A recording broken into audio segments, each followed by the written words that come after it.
மதுரையில எப்படி 2வது இடம் வந்தீங்க? அந்த சூட்சுமத்த முதல்ல சொல்லுங்க. முதலிடம் வந்திருக்கணும்ல. முதலிடம் ஏன் வராமல் போயிட்டீங்கன்னு கேட்காம 2ஆம் இடம் வந்தீங்கன்னு கேட்குறீங்களா? மதுரையில பிஜேபி 2வது இடமா அப்படிங்கிறதே ஒரு பெரிய சர்ப்ரைஸா தானே பார்க்கப்பட்டது. உண்மையை சொல்லணும்னா மதுரையில் கடந்த பல ஆண்டுகளாகவே கட்சி வளர்ந்து கொண்டிருக்கு. நாங்கள் வந்து மாநகராட்சி தேர்தலே 10% வாக்கு வாங்கணும். இப்போ 23% வாக்கு வாங்கியிருக்கோம். மாநகராட்சி தேர்தல் அதெல்லாம் நீங்கள் ஊடகங்கள் அதை கவனிக்க தவறிட்டீங்க. பல மாநகராட்சி வார்டுகளில் 2ஆம் இடம் வந்திருக்கோம். ஓகே. அதிமுக 3ஆம் இடம் இருக்குது. இது அவங்களுக்கே தெரியும். அவங்களுக்கு சோஷியல் இன்ஜினியரிங் வந்து ரொம்ப பெரிய கை கொடுத்துருக்கு மதுரையை பொறுத்த வரைக்கும். அதை நான் வந்து ஒரு பைலட் ப்ராஜெக்ட் மாதிரியே பண்ணி பார்த்தோம். அதாவது சமுதாயங்களை இன்ஃப்ளூயன்ஸ் பண்ணி பிஜேபி பக்கம் கொண்டு வர்றது அப்படின்னு ஒரு முயற்சி பண்ணோம். சமுதாயங்கள்னு சொல்லும்போது இப்போ செல்லூர் ராஜு சொல்கிறாரு சௌராஷ்டிரா, நார்த் இந்தியன்ஸு அந்த மாதிரி சில இந்த சின்ன சின்ன குழுக்கள் எல்லாம் நீங்கள் உங்கள் பக்கம் போயிருக்க வாய்ப்பு இருக்குது அப்படின்னு. அதுதான் உங்கள் சோஷியல் இன்ஜினியரிங். அது மாத்திரம் இல்லை, அவருக்கு தெரிந்ததை சொல்லியிருக்கிறாரு. அவர் இன்னும் கூட அந்த ஓட்டிங் பேட்டர்ன் எடுத்து அந்த 1800 பூத்தையும் அனலைஸ் பண்ணி பார்த்தாருன்னா எல்லா சமுதாயங்களுமே பிஜேபிக்கு ஓட்டு போட்டிருக்காங்கன்னு தெரியும். எல்லா சமுதாயங்களும் எல்லாத்துக்கும் முக்குளத்தோர் சமுதாயம், நாடார் சமுதாயம், யாதவர், பிள்ளமார், முதலியார், நாயுடு, இவர் சொன்ன சௌராஷ்டிரா ரொம்ப ஓவர்வெல்மிங்காக போட்டிருக்காங்க. Of course north Indians naturally there with us. Brahmins Jayalalithaa அம்மையா இருக்கிற வரைக்கும் பிராமின் ஓட்டு நிறைய ஏடிஎம்கே போச்சு.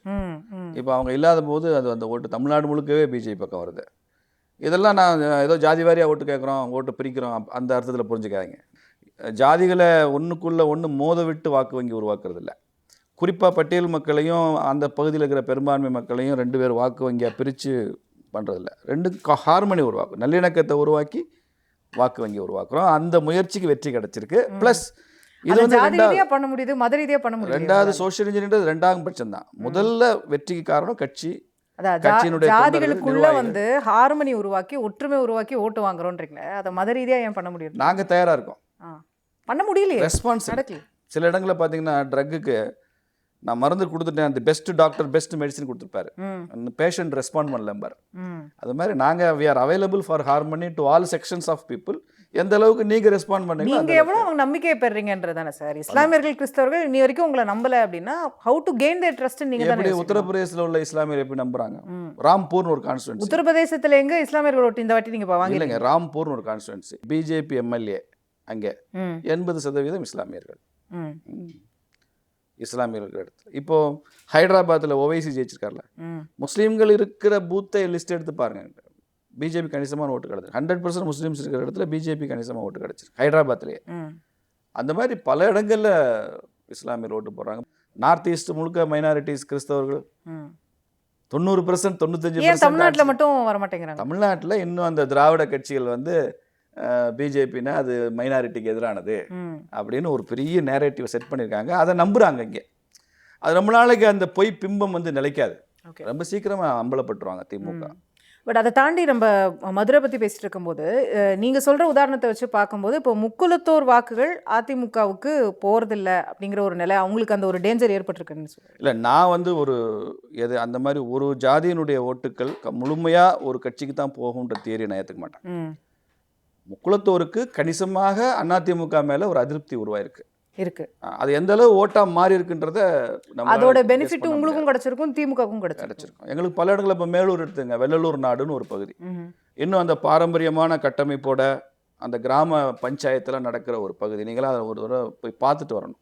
22 வாக்குச்சாவடிகள் அந்த பகுதியில் எல்லாத்துலேயும் பிஜேபி தான்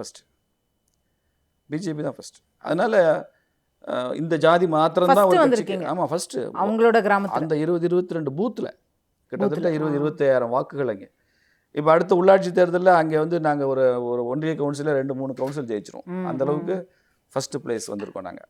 இல்லை, இப்போ இதுதான் வந்து ஆக்சுவலாக இப்போ அதிமுக சர்க்கிள்ஸ்லேயும் ஒரு பெரிய பேசு பொருளாக மாறி இருக்கிறத பார்க்குறோம். அவங்க வந்து திருப்பி ஒன்றிணையணுமா, அவங்கள உள்ளே கொண்டு வரணுமா, இவங்கள உள்ளே கொண்டு வரணுமா, அப்போ தான் நம்ம அந்த சமுதாயத்தை நம்பிக்கையை பெற முடியுமா அப்படிங்கிற விஷயங்கள்லாம் அங்கே ஓடிட்டுருக்கு. ஸோ அதுக்கான தேவை அதிமுகவில் இருக்கு. அதிமுகவுக்கு இருக்குது. நான் வந்து சமுதாய கோணத்தில் அதை பார்க்க மாட்டேன்.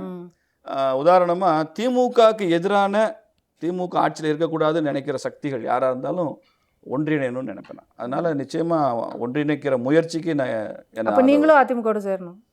இல்லை, நான் வந்து அதுக்கு பின்னால் வரேன். நான் திமுகவை அன்சீட் பண்ணணுமா இல்லை,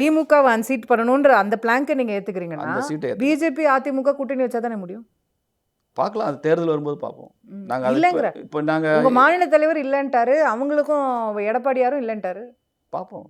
தேர்தல் கூட்டணி என்பதை கூட்டணி தேர்தல் வரும்போது முடிவு செய்யும். இது மாநில தலைவர். ஆனால் எனக்கு இந்த மாநில தலைவர் மாறிட்டா என்ன பண்றது? இல்லைங்க, எனக்கு வந்து ஒரு பாயிண்ட் மாற்றம் தான் எனக்கு கிளாரிட்டி. நீங்கள் கொடுங்க எனக்கு. ம். அடுத்த 5 ஆண்டுகள் திமுக ஆட்சியில் தொடரணுமா வேண்டாமான்ற என்னுடைய கேள்விக்கு நீங்கள் ஊடகவியலாளராக பதில் சொல்ல முடியாதுன்னு வச்சுங்க. இப்போ நீங்கள் ஒரு பிஜேபிக்காரர் இருந்தால் தொடரக்கூடாதுன்றதான் முடிவெடுப்பீங்க. இப்போ சாதாரண பொதுமக்களில் இந்த ஆட்சி மேலே அதிருப்தி உள்ளவங்க எவ்வளோ பேர் இருக்காங்க, அவங்களும் தொடரக்கூடாதுன்னு தான் முடிவெடுப்பாங்க. அதற்கு வலிமையான கூட்டணி வேணுமா வேணாமா? திமுக ஆட்சியில் இருக்கிறதுக்கு வலிமையான கூட்டணி தானே உதவுது. அவங்க தொடர்ந்து திமுகவினுடைய கூட்டணியை அவங்களால தக்க வைக்கிறதுனால தான் தொடர்ந்து 5 தேர்தலில் ஜெயிச்சிருக்காங்க. 2 பார்லிமெண்ட்டில் ஸ்டாலின் ஜெயிச்சிருக்காரு, அசம்பிளியில் ஜெயிச்சிருக்காரு, 2 உள்ளாட்சி தேர்தலில் ஜெயிச்சிருக்காரு. இந்த 5க்குமே காரணம் வலிமையான கூட்டணின்றது தான். அப்போ வலிமையான கூட்டணியில் 5 தேர்தல்கள் பொது தேர்தல்களில் வெற்றி பெற முடியும்னா அந்த திமுக எதிர்த்து நிற்கிற அணியுமே வலிமையான கூட்டணி கட்டினா தான் முடியும். இல்லைன்னா மறுபடியும் 5 வருஷம் திமுக தான். செய்திகளை உடனுக்குடன் தெரிந்து கொள்ள உடனே சப்ஸ்கிரைப் பண்ணுங்க.